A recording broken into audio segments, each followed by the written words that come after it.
С 5 по 31 марта в Нерюнгри пройдет республиканская спартакиада по зимним видам спорта. Это будет уже пятая спартакиада, которую традиционно один раз в 4 года принимают города Южной Якутии.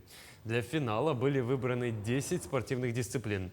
При этом в Нерюнгри пройдут соревнования по хоккею, горнолыжному спорту, северному троеборью, которое включает в себя прыжки через нарты, метание аркана на хоре и северный тройной прыжок, а также сноуборду и фигурному катанию. Ну а бороться за медали в остальных дисциплинах спортсмены будут уже в Алдане.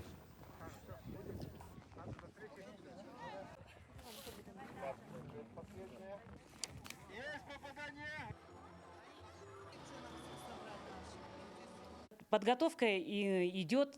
У нас была комиссия, работала комиссия в районе, да, во главе с заместителем министра спорта Гаврилом Махначевским. У нас прошло большое совещание, на котором мы определили самое главное – это объекты, где будут проходить наши спортивные состязания, а также, конечно же, это объекты, где будут проживать наши спортсмены, судьи, гости нашего этого спортивного праздника.